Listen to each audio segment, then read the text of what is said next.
Good evening, I'm back. I'm your host, Jack Remington, of the Jack Remington NFL channel. Get right to the SUPE picks, the Super Contest Simulator, on Fishang's site, and all our sites are on pregame.com. I won the first 3 games. I was doing good last week, but no, I can't stand success. I blew it. Two horrible ass picks. The first pick was the Saints. I won that one. It was Bucks. I won that one. The Packers. I won that one.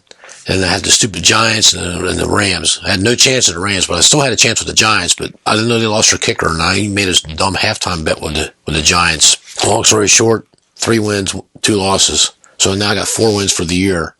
I'm not even in the top 10. They list, I think one's got 8 wins, 8.5, then 7, a bunch of 6 and 6.5. I'm nowhere near catching these guys, so I got to step up the game here. So let's get right to the picks. First game, we're taking the Chargers plus 1.5. They're at the Pittsburgh Steelers.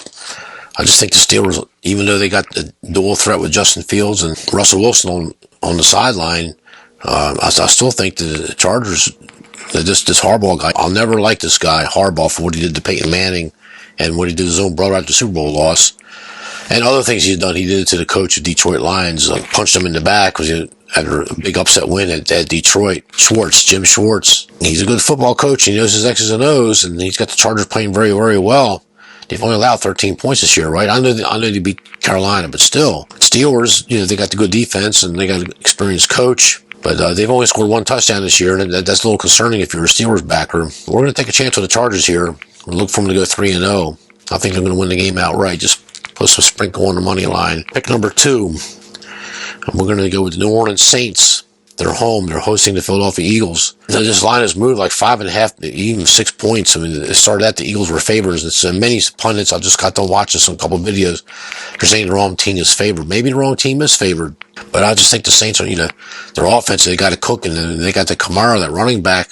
They're going to pound to beat up Eagles defense. And the Eagles are just not what they once were. They should have lost to Green Bay in week 1 in Brazil.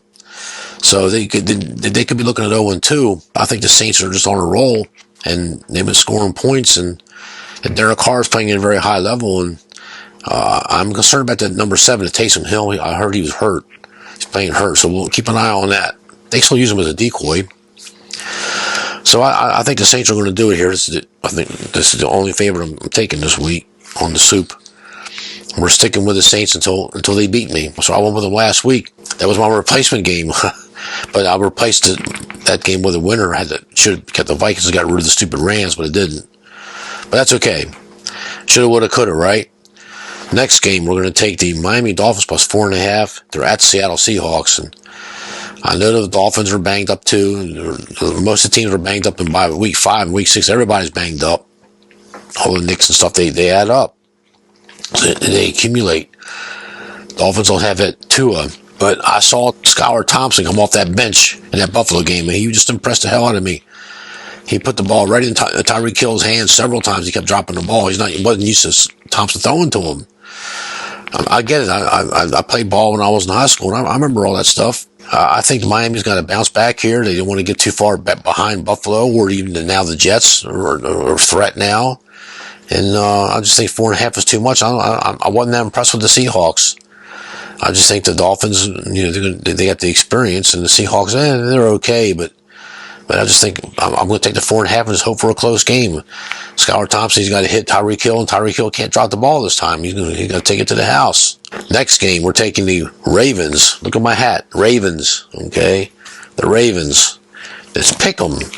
So it's not really a favorite, it's not really a dog. I don't know how I'll score this thing when I do my tallies, when I do the posting on pregame.com for my all numbers. I don't have time to do it this weekend, but I'll do it soon because I don't want to get too far behind it. It's hard crunching numbers to give to complete strangers who don't really like you anyway. So I'll get to that next week, I promise. So once I promise, I'll do it. But I'm taking the Ravens. I know the Cowboys are home, and they got stronger by the Saints last week. And the Saints just look unstoppable, and Dallas has no answer. I just think their defense is just not the same. They're overrated. They do have team speed, and that's a concern on the other side. But I don't see the Ravens going 0-3. See, the Cowboys, they won their first game. They beat the Cleveland Clowns. And I want to say he was on the road. McCarthy's on the hot seat. He will always be on the hot seat working for Jerry Jones. I don't know why he took the job. Reamed through the coals on pregame.com for saying McCarthy's a decent coach. He's in a bad spot. He's in a bad situation. Got a bunch of prima donnas on the team, and Jimmy Johnson curse is alive and well, and I'm glad of that. And anybody that knows me knows what the Jimmy Johnson curse is. The Cowboys, they deserve to lose. Well, the last game number 5, Jacksonville +5. They're at the Buffalo Bills.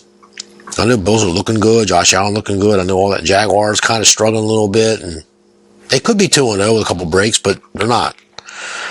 But I think 5 points is a lot of points for a team that's looking forward to playing the Baltimore Ravens, and that team is the Buffalo Bills. They might be looking ahead. What if this Ravens? What if they lose this game to Dallas? They'll be 0-3, and they're going to come in here. Oh no, we're going to stop them. You know, you can't tell me that's not on their mind. And Buffalo's been known to look ahead before. So we're going to take a shot at Jacksonville +5. We're looking for a close game. So we got 3 dogs, even Stevens pick'em, and 1 favorite. So we got the Chargers +1.5, Saints -2.5, Dolphins +4.5, Ravens pick'em, and the Jacksonville Jaguars +5. We lost our 2-team teeter last week. The leg that we lost was the Jacksonville. We had Jacksonville +4.5 on the team. We lost by 5. We lost by half a point. But that's okay. That's all right. So this week I'm wanting 1 teaser. And I'm going to do it 7.5 again. It's $1.35 juice. So now I'm in the hole with these little side bets here on my imaginary bankroll. And this week, I'm going to go through, making the same mistake. I'm going to go through 0. I'm going to take the Raiders +3. They're hosting Carolina Panthers. And I'm taking the Rams at home. And now I'm getting +15 points. They're hosting the 49ers. 49ers are banged up too. I'm looking for Sean McVay to pull some rabbits out of his hat to keep the game close. And I'm getting 15 points. I'm getting 2 touchdowns and an extra point. I'm getting a touchdown and 2 touchdowns and 1 extra point, 1 extra 2-point conversion. I like my chances. And the outfit I'm with now, you can have a tie, but your other leg must win for it to be no action. I agreed to, but I lost by half a point last week. That's okay. That's life in this world. I chose to be in this world. You gotta take the good with the bad. Or you gotta take the bad with the good. Whatever you want to word it. Just some real quick notes here while I got to making the video. I gotta get it turning, and I gotta go to work. It's a nice problem to have. Let's see, so Survivor pool I was in. And we had the Cincinnati Bengals over the Patriots. I thought it was a slam dunk. And we had 55 people. 44 people had the Bengals. That was 80% of them had gone to the first week. In week 2, they left 11 players. 9 of the players had the Ravens. They lost. They left with 2 people left, and they decided to split the pot between the final 2. Now, the guy's wife is the bookkeeper, and she told him to tell me that this has never happened. They go back to the early 1980s doing the Survivor pool.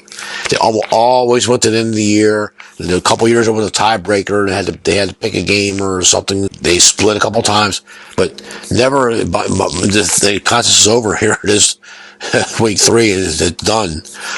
Now they're trying to get a second one up for the rest of the season at half the price. I'm so busy. I'm not going to do it.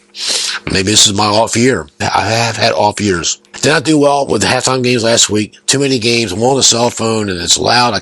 I'm already half deaf. I can't hear. I did know that the Giants lost their kicker. I wouldn't have made a halftime bet. I lost that one too. I did win the over-under though. I mean, I'll post all those numbers on a pregame.com thread. The thing with pregame.com, they don't want you putting too many threads on there because you bog down their site. It's their site. They let me come back. There's some players who wanted me to come back. I came back. I'm giving it a chance. It's still a great hobby. Try not to antagonize them too much.